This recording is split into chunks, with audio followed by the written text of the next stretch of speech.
하나님의 크고 놀라우신 복과 은혜가 여러분과 함께 하시기를 예수님의 이름으로 간절히 축복합니다. 아멘. 오늘은 지난 시간에 이어서 종말에 대한 성도의 자세 두 번째 말씀 시간을 갖겠습니다.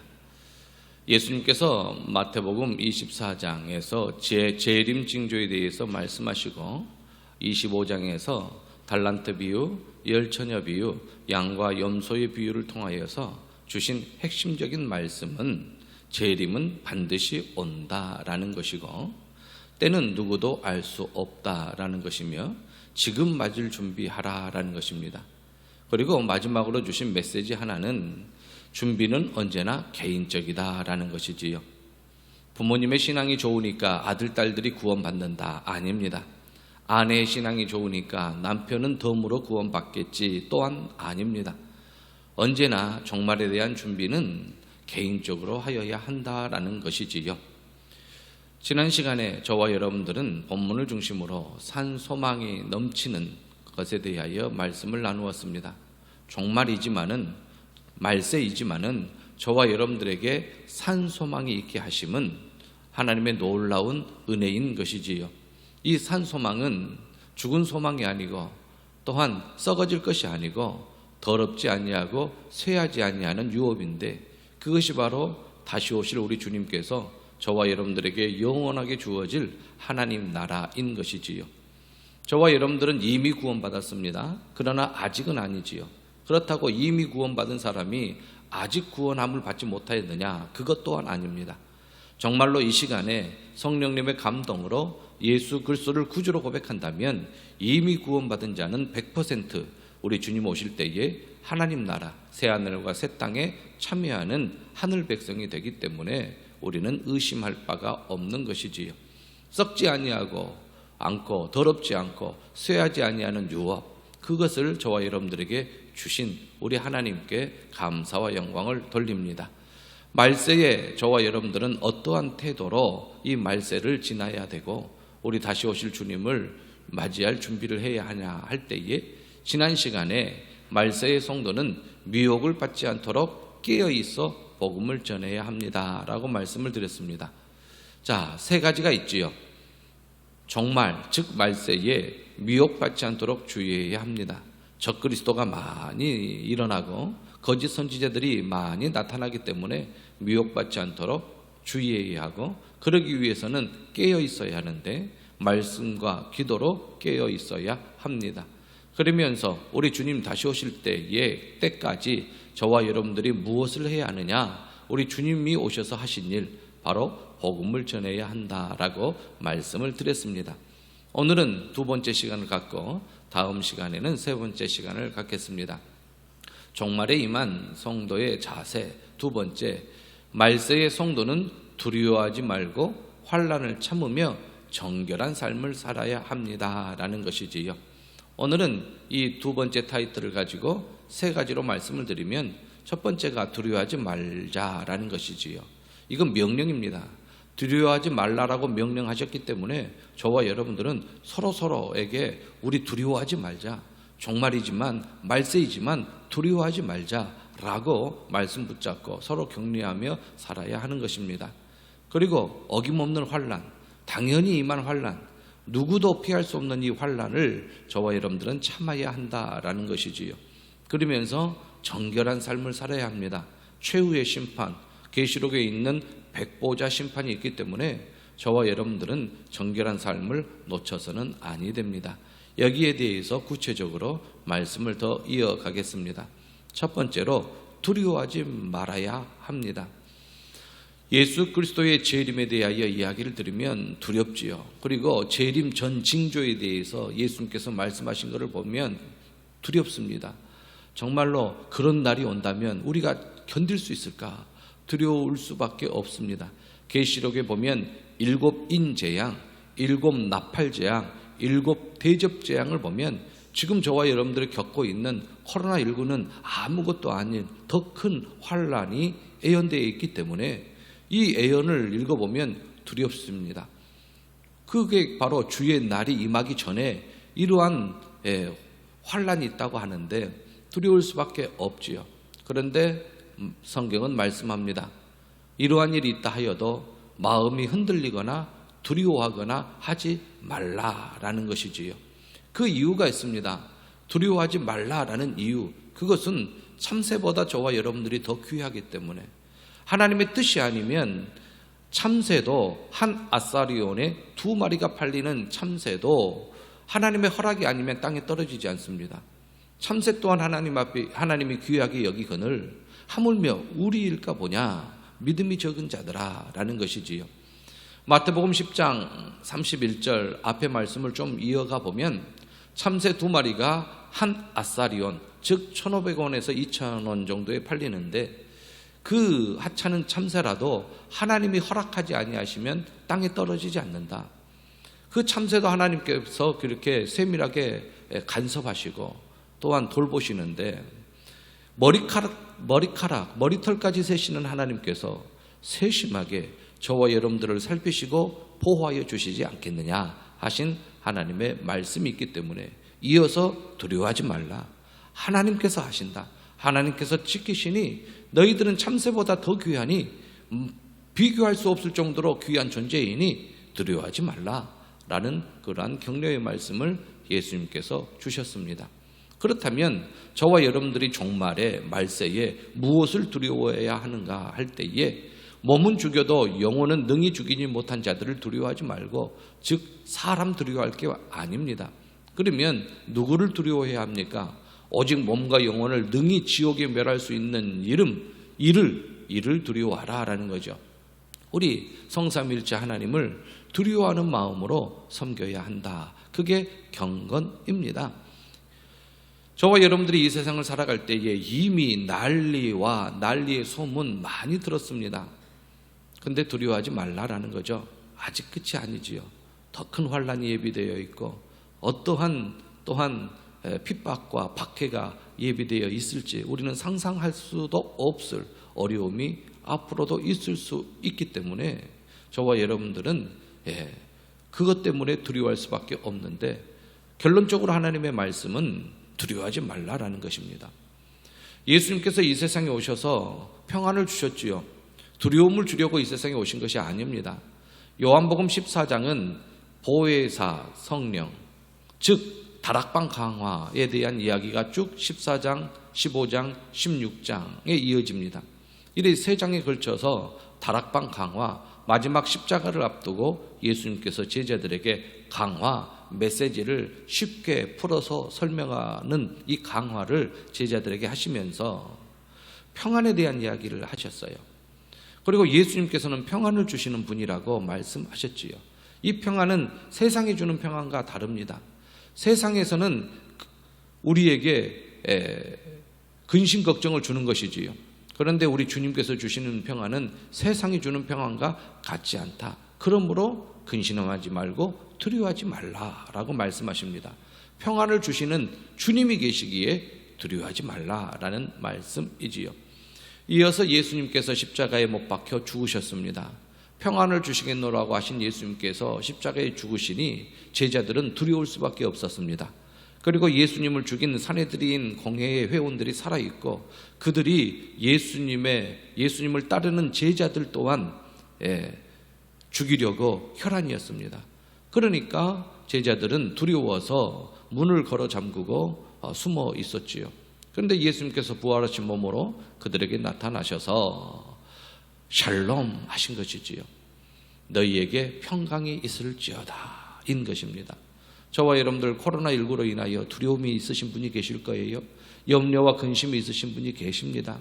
너무나도 타격이 크고 너무나도 오래가기 때문에 이것이 빨리 종식되고 빨리 사라지고 다시 옛날의 그 번영을 회복하면 근심 걱정이 쉽게 사라지나 이게 언제 끝날지 모르니 더 근심 걱정이 있을 수밖에 없습니다.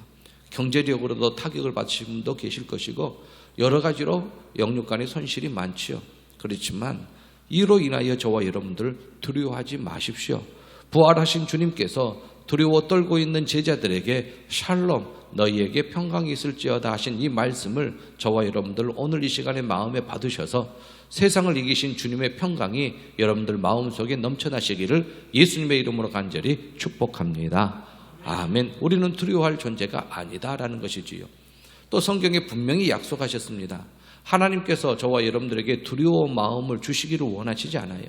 하나님께서 저와 여러분들에게 주시기를 원하시는 것은 능력과 사랑과 절제의 마음이지 두려워서 떠는 마음을 그렇게 원하지 않습니다. 능력이신 아버지가 계시는데 권능이 넘쳐나신 창조주 성삼위일체 하나님이 계신데 두려워서 떨고 있으면 아버지를 의지하지 못하고 아버지를 믿지 못하는 모습이기 때문에 저와 여러분들은 삼위일체 하나님을 의지하면서 전지전능하신 하나님을 의지하는 마음으로 두려움을 떨쳐버려야 한다라는 것입니다. 그런데 저와 여러분들이 혹 두려워한다면은 어떠한 마음을 두려워해야 하는가 성경에 나타나는데 그것은 안식에 들어가지 못할 자가 있을까? 우리 중에, 우리 형제 중에, 우리 친지 중에 안식에 들어가지 못할 자가 있을까? 그것을 생각하며 두려워하라 라고 하였습니다. 추석 명절을 맞이하면 어김없이 저희 마음에 무거움이 있는데 그것은 가족 친지에 대한 그러한 무거운 마음입니다. 저도 어렸을 때에 우리 큰아버지 집에 온 가족이 같이 갔지요. 그런데 저희 아버님 형제들은 예수님을 영접하지 않았기 때문에 술판이 벌어지고 언성이 높여지며 그 다음에 제사상에 절을 하지 않는다고 또한 무덤 산소에 가서 절을 하지 않는다고 얼마나 우리 가정을 핍박했는지 모릅니다.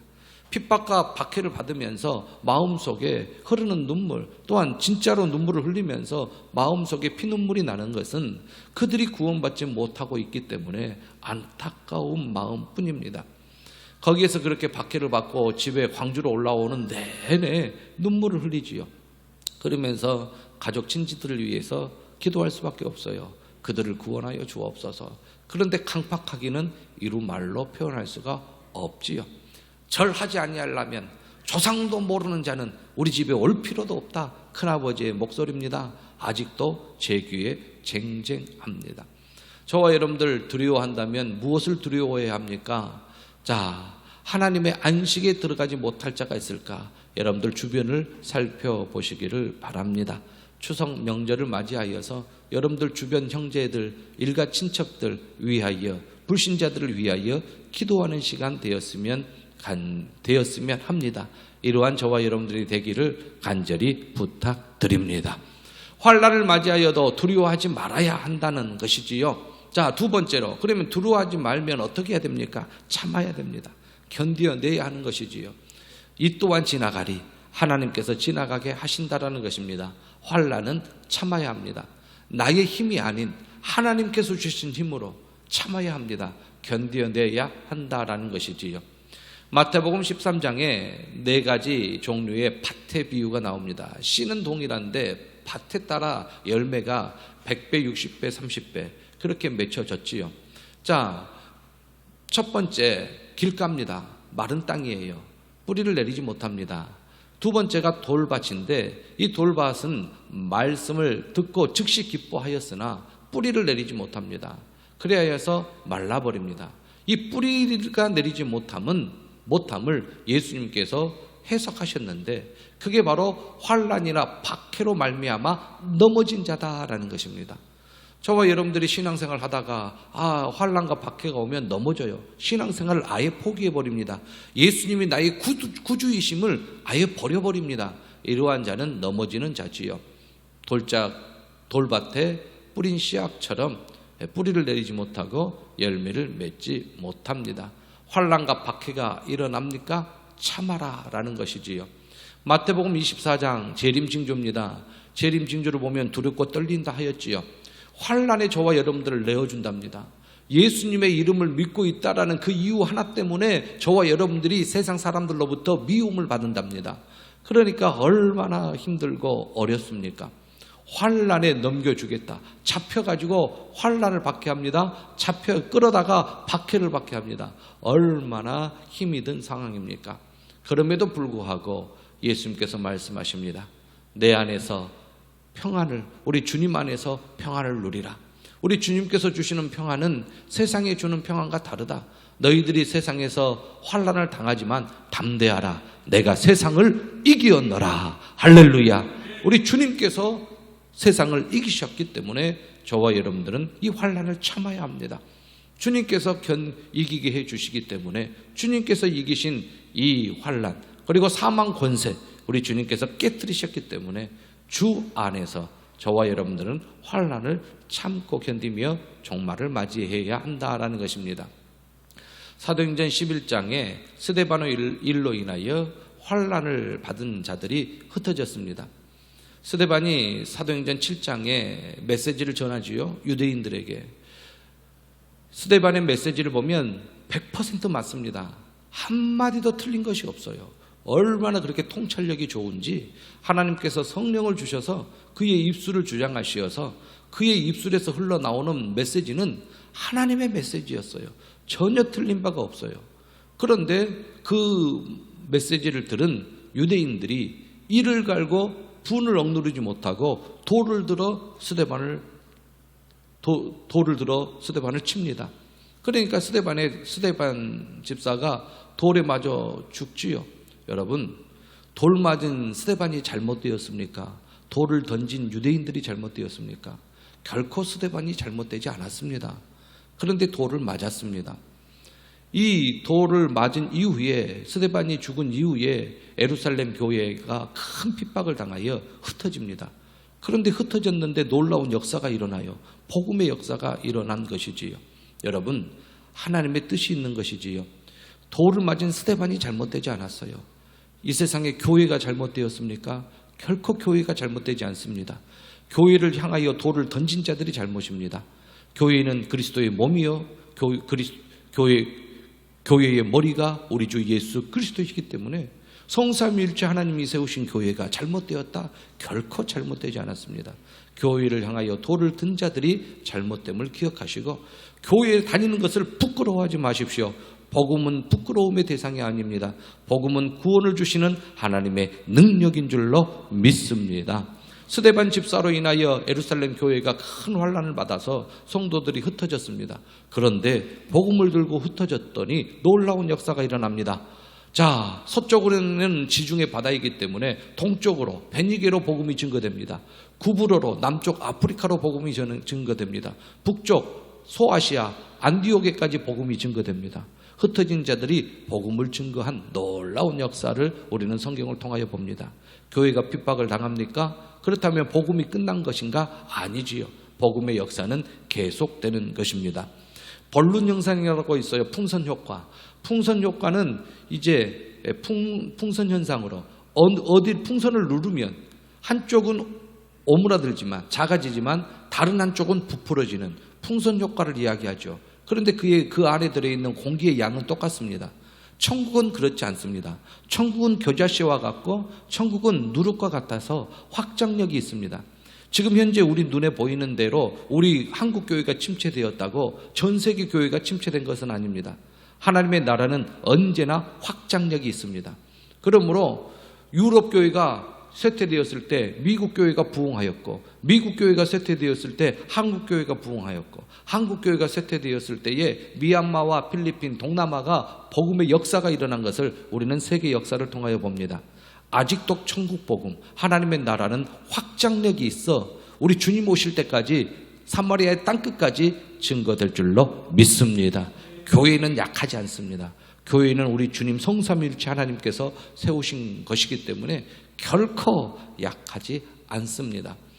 바울 사도가 이를 깨닫고 복음을 증거합니다. 복음을 증거하면서 1차, 2차, 3차 세계 전도 여행을 마치고 이제 20장에서 예루살렘을 향하여 갑니다.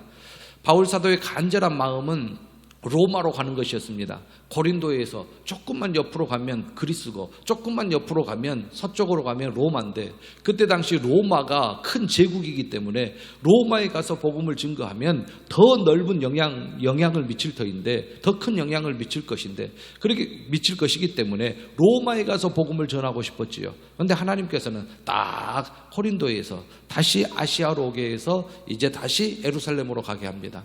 바울 사도는 하나님의 뜻을 따르지요. 그러면서 20장에서 24절의 말씀을 합니다. 여러분들이 너무나 잘 아시는 이 말씀, 내가 달려갈 길과 주 예수께 받은 사명 곧 하나님의 은혜의 복음을 증언하는 일을 마치려 하면은 나의 생명조차 조금도 귀한 것으로 여기지 아니하노라. 이 말을 하고 예루살렘으로 가요. 그런데 이 말을 하기 전 바로 앞절 23절에 성령께서 바울 사도에게 무슨 말씀을 하시냐면, 너가 예루살렘으로 가면 결박을 당한다. 그리고 환란이 너를 기다리고 있다. 그럼에도 불구하고 성령께서 예루살렘으로 가라 하면 가는 것입니다. 본인의 힘으로 고린도에서 로마까지 가려면 많은 제약이 따랐어요. 바울 사도가 많은 제약이 따랐습니다. 그런데 하나님께서 거기에서 다시 예루살렘으로 오게 해서 결박을 당하지만 천부장, 백부장, 만부장, 거기에서 천부장, 백부장이 그를 경호하여서 보디가드를 세워가지고 27장에서 다시 로마로 압송시키는, 그래서 로마로 그냥 아주 환난과 핍박을 더 이상 견디지 않게 하고 로마에 가게 하신 하나님의 뜻이 있음을 우리는 성경을 통하여 봅니다. 내 뜻이 아니다고 끝난 것이 아니고 막혔다고 안 된 것이 아닙니다. 하나님의 역사는 항상 오르십니다. 하나님의 능력은 영원히 크고 무한하십니다. 하나님의 하심은 언제나 옳습니다. 그러므로 내 뜻이 아니고 내 뜻이 막혔다고 하나님이 틀리셨다? 결코 하나님은 틀리신 분이 아니십니다. 그런데 신앙생활을 하다가 가만히 보면 꼭 하나님이 능력이 없는 것처럼, 꼭 하나님이 잘못하신 것처럼 그렇게 이야기를 해요. 하나님이 실수하신 것처럼 꼭 그렇게 이야기를 합니다. 그런 사람은 이야기를 듣고 아예 듣지 마십시오. 귀를 막든지 한 귀로 듣고 한 귀로 흘리든지. 하나님은 능력의 하나님이지 천지를 창조하신 하나님이시지 능력이 없으신 분이 아니십니다. 지금도 역사하신 분이심을 믿으시기를 바랍니다. 하나님이 함께 하시니 환난을 참으라, 견디어내라. 그러면서 오히려 역설적인 말씀을 하셔요. 환난 중에 즐거워할 수 있다라는 거예요. 어떻게 환난 중에 즐거워할 수 있습니까? 그런데 환난 중에 즐거워하라. 환난은 인내를, 인내는 소망을 낳게 하니 우리는 이 환난 중에도 즐거워할 수 있다라는 게 예수님의 가르침이십니다.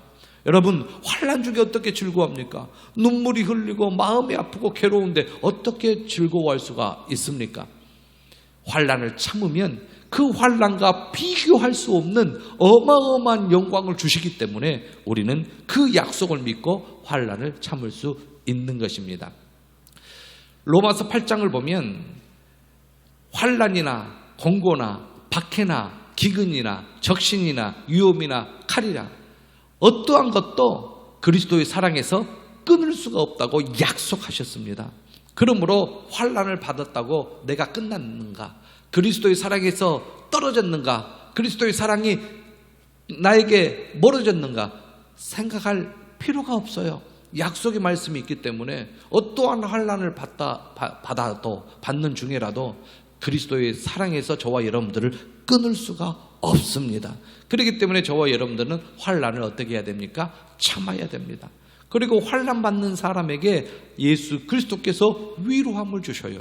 세상 사람들의 위로함이 아닌 하나님의 위로하심, 예수 그리스도의 위로하심을 저와 여러분들에게 환난 당한 자들에게 주시기 때문에 저와 여러분들은 환난 중에 즐거워할 수 있다라는 것이지요. 하나님의 위로하심으로 저희들은 넉넉히 위로함을 받을 수 있고 이 환난 중에 오히려 기뻐하고 즐거워할 수가 있는데, 이 하나님의 위로하심을 받으면 확신이 생깁니다. 그 확신이 뭐냐면 내가 받은 환난은 개인적으로 보면 모두 다 최상의 환난이에요. 옆 사람이 더 큰 환난을 받고 있는다 하더라도 체감적으로는 내가 받은 환난도 커요. 그렇기 때문에 각자 받은 환난은 개개인적으로는 큰 환난입니다. 그런데 그 환난 중에 예수님의 말씀을 가만히 보면 내가 크게 생각한 이 환난이 성경에 보니까 아주 작고 경한 가벼운 것이랍니다. 아주 작은 것이래요. 나는 크게 생각했는데 하나님께서는 작은 거랍니다. 그 환난이. 그러면서 또 말씀을 주시기를 크고 지극히 크고 영원한 영광에 중한 것이 있으니 이 환난을 참고 견디어내면 이것을 너희에게 이루어 주겠다라고 약속하셔요.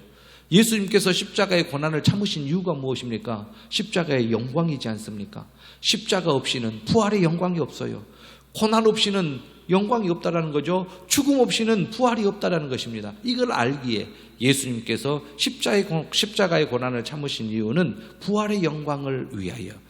저와 여러분들이 이 환난 날에 이 환난을 참을 수 있는 이유는 지극히 크고 영원한 영광의 중요한 것을 우리에게 이루게 하려는 하나님의 뜻이 있음을 알고 이 환난은 참아야 합니다. 환난은 참아야 하는 것이지요.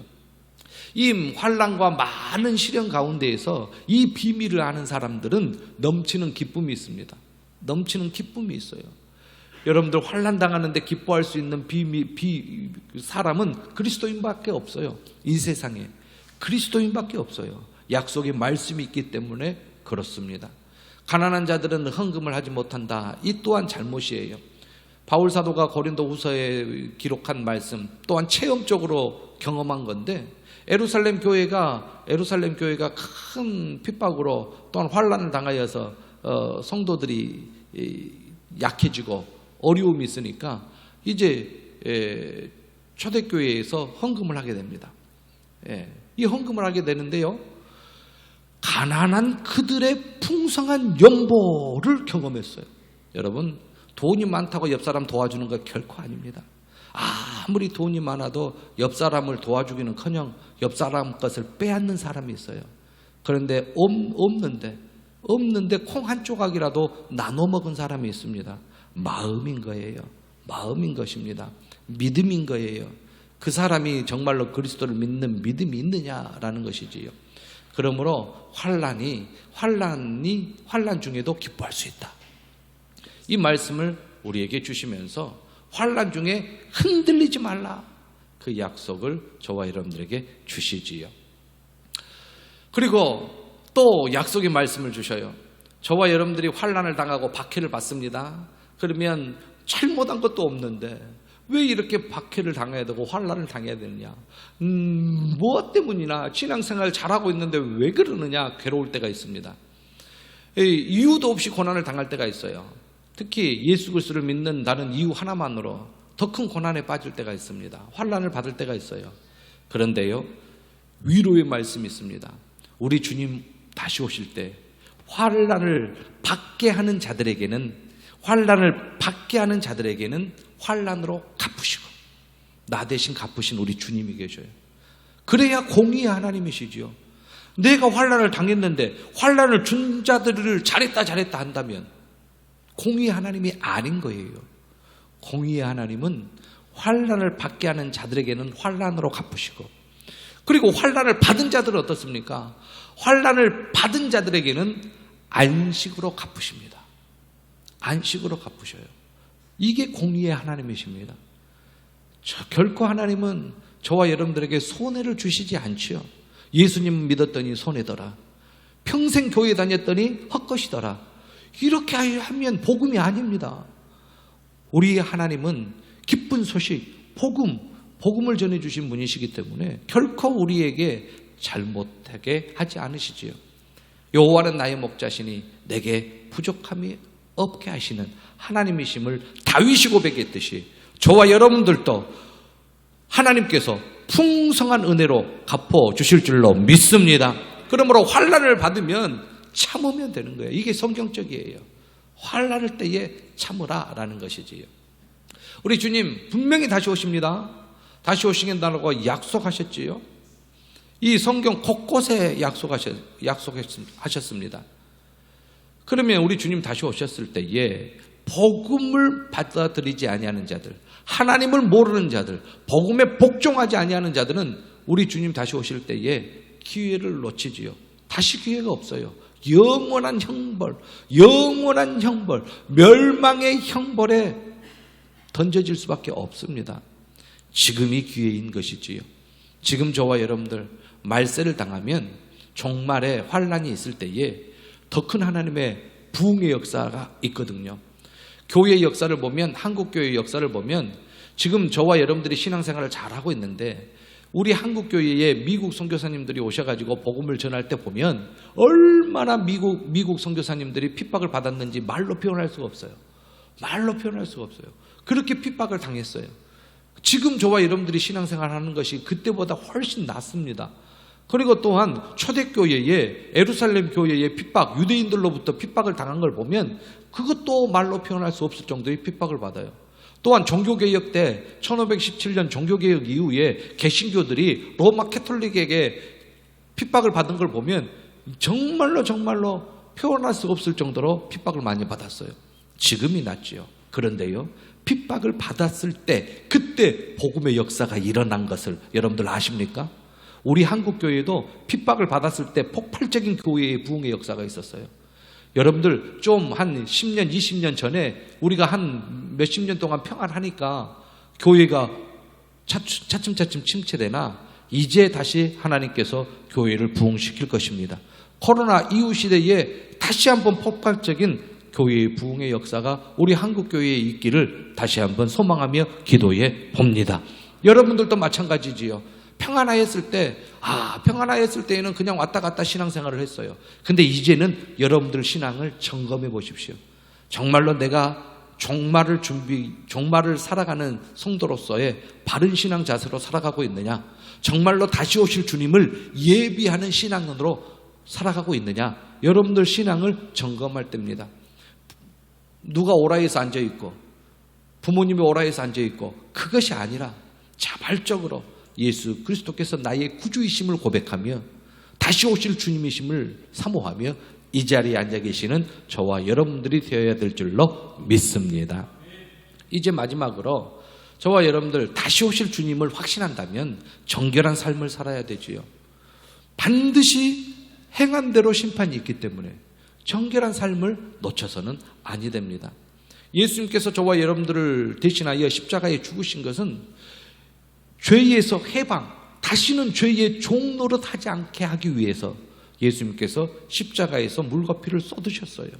그러므로 예수님을 믿고 옛날로 돌아간다면 그건 구습입니다. 옛날 습관이에요. 옛날 습관을 따라서는 아니 되는 것입니다. 이제 옛사람을 벗어버리고 그 옛사람의 그 거짓된 행위를 벗어버리고 이제 새 사람으로서의 삶을 살아야 되는데 그게 바로 정결한 삶입니다. 말세를 준비하며 종말을 지나는 저와 여러분들 정결한 삶을 놓쳐서는 아니 됩니다. 예수 그리스도께서는 하나님의 영광의 광채시고 하나님의 본체의 형상이시지요. 만물을 붙드시고 창조하신 창조주이십니다. 그 창조주께서 십자가에 죽으셨어요. 그러면서 저와 여러분들의 죄를 사하시며 저와 여러분들을 정결케 하신 후에 죽으시고 부활하시고 승천하셔서 하나님 보좌 우편에 앉아 계시며 다시 오시겠나라고 약속하셨습니다. 이제 그 약속이 이루어집니다. 이제 더 이상 짐승의 피를 드리지 않아도 돼요. 예전에는 구약에서는 사람이 정결함을 받기 위하여 짐승에게 죄를 전가시키기 위해서 짐승을 죽여서 짐승의 제사를 드렸는데 짐승의 피해 제사를 드렸는데 이제는 더 이상 짐승의 피해 제사가 아닌 그리스도 단 한 번의 희생 제물이 되신 우리 주 예수 그리스도 그분의 정결하심을 따라 저와 여러분들은 의로운 사람이 되어 하나님 앞에 나와서 담대히 하나님을 아버지라 부를 수 있게 되었으니 이제는 구습을 쫓는 사람이 아니고 옛사람이 아니고 새 사람이 되었으니 정결한 삶을 살라라는 말씀을 하고 있습니다. 그렇다면 정결한 삶이 무엇입니까? 더러움이 없는 삶이 무엇입니까? 라고 질문한다면 예수님께서 말씀하시기를 하나님 아버지 앞에서 정결하고 더러움이 없는 경건은 하고 곧 고아와 과부를 그 환난 중에 돌보고 그렇게 말씀하셔요. 앞의 질문과 뒤의 답변이 좀 이어지지 않은 것 같지요. 정결하고 더러움이 없는 경건이 고아와 과부를 그 환난 중에 돌보는 것이다. 어떻게 보면 엉뚱하고 생뚱스러운 그러한 답변인 것 같아요. 그런데 그 안에 진리가 있는 것입니다. 고아는요, 그때 당시 아이들은 숫자에도 들어가지 않습니다. 그렇게 아이들은 천대받았어요. 힘이 없어서. 그런데 그 힘이 없는 고아, 힘 없는 사람의 대명사가 고아예요. 그 다음에 과부, 남성 중심적인 사회에서 남편을 잃어버린 과부는 연약한 자의 대명사입니다. 누구에게 하소연을 해도 들어주지 않아요. 힘 있는 사람이 이깁니다. 돈 있는 사람, 권세 있는 사람이 이겨요. 죄를 지어도 이기고 죄가 없어도 고아와 과부는 항상 당하고 항상 졌습니다. 항상 짓밟힘을 당하고. 정결한 사람은 고아와 과부를 짓밟지 않습니다. 할 수가 없어요. 더러운 이익을 탐하기 위해서 세상에 붙들고 권력에 붙어서 고아와 과부를 환난 중에 내버려 두지 않아요. 그게 정결한 자의 삶입니다. 정말로 저와 여러분들 힘없는 자를 짓밟고 힘없는 자를 비웃고 힘없는 자를 조롱하고 그러한 자가 정결한 자가 아니에요. 그 안에 거짓이 가득하고 악이 가득합니다. 그러므로 저와 여러분들은 힘없는 자들, 고아와 과부가 당한 환난을 돌보아 주시기를 바랍니다. 그게 말세를 살아가는 성도의 자세이지요. 그러면서 이제 본격적으로 세속에 물들지 말라. 세속에 물들지 말라. 이게 정결한 삶입니다. 말씀을 마치겠습니다. 저와 여러분들 종말을 맞이하는 종말에 대한 성도의 자세 두 번째 시간을 가지면서 오늘 두 번째 단락에서 세 가지를 말씀을 드렸습니다. 복습하는 차원에서 한 번 더 보시겠습니다. 말세의 성도는 두려워하지 말고 환난을 참으며 정결한 삶을 살아야 합니다. 말씀을 드리면서 첫째 같이 합시다. 시작. 두려워하지 말아야 합니다. 둘째, 환난을 참아야 합니다. 셋째, 정결한 삶을 살아야 합니다. 말씀을 기억하시는 저와 여러분들 되시기를 예수님의 이름으로 간절히 축복합니다.